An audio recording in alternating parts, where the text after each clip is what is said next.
दोस्तों पिछली वीडियो में हमने बात की थी दुनिया के 5 सबसे ताकतवर मुस्लिम योद्धाओं के बारे में, जिसको आप लोगों ने बहुत पसंद किया। लेकिन आज की इस वीडियो में हम आपको बताएंगे हिंदुस्तान के इतिहास के 5 सबसे ताकतवर मुस्लिम योद्धाओं के बारे में, जिनकी बहादुरी के सामने बड़े बड़े शासक घुटने टेक देते थे और जिनकी बहादुरी और जाबाजी के किस्से आज भी दुनिया भर में मशहूर है।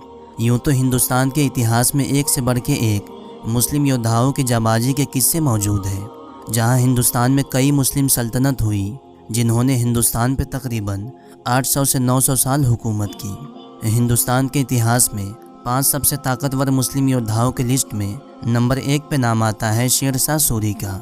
शेर शाह सूरी हिंदुस्तान के इतिहास के इकलौते ऐसे योद्धा हैं जिन्होंने अपने ज़माने में मुग़ल एम्पायर के जड़ को भी हिंदुस्तान से उखाड़ के रख दिया था।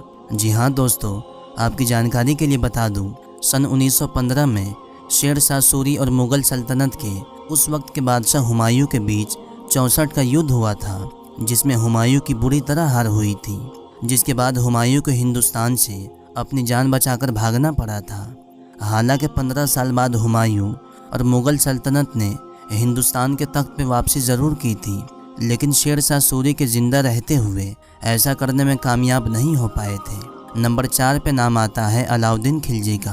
अलाउद्दीन खिलजी हिंदुस्तान के इतिहास के वो हिस्सा है जिसको चाह करके भी भुलाया नहीं जा सकता है, जिनके बहादुरी के आगे दुनिया भर में आतंक मचाने वाले मंगोल ने भी घुटने टेक दिए थे और जिसके बारे में ये कहा जाता है ये सुल्तान सिकंदर सानी है, यानी दुनिया का दूसरा सिकंदर है। आपकी जानकारी के लिए बता दूं, अलाउद्दीन खिलजी के शासनकाल में 6 बार चंगेज़ खान की औलाद यानी मंगोल ने भारत पे हमला किया है, लेकिन हर बार उन्हें अलाउद्दीन खिलजी के हाथों शिकस्त का सामना करना पड़ा। इस लिस्ट में नंबर 3 पे नाम आता है ज़हीरुद्दीन बाबर का। हिंदुस्तान के इतिहास में जब भी सबसे ताकतवर योद्धाओं की बात की जाएगी तो ज़हीरुद्दीन बाबर का उसमें नाम ज़रूर लिया जाएगा।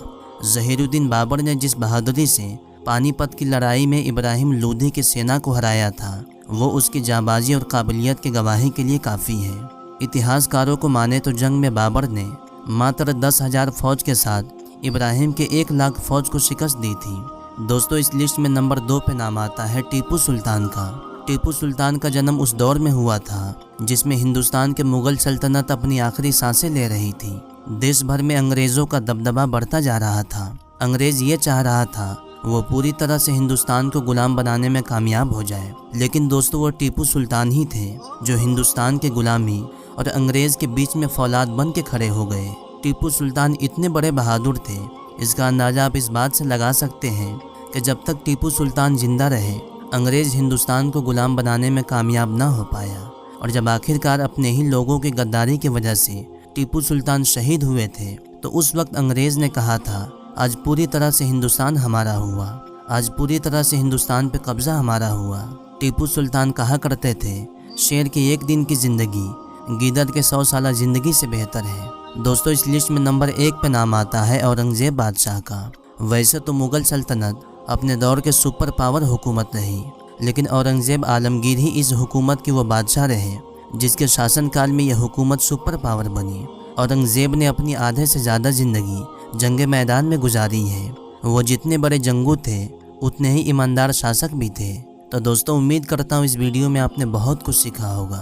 आज की इस वीडियो में यहीं तक। अगर वीडियो अच्छी लगी हो तो दिल से इस वीडियो को एक लाइक कर दें और चैनल को सब्सक्राइब कर दें। मिलते हैं फिर एक नई वीडियो के साथ। दुआओं में याद रखें। अल्लाह हाफिज़, अल्लाह हाफिज़, अल्लाह हाफिज़, अल्लाह हाफिज़।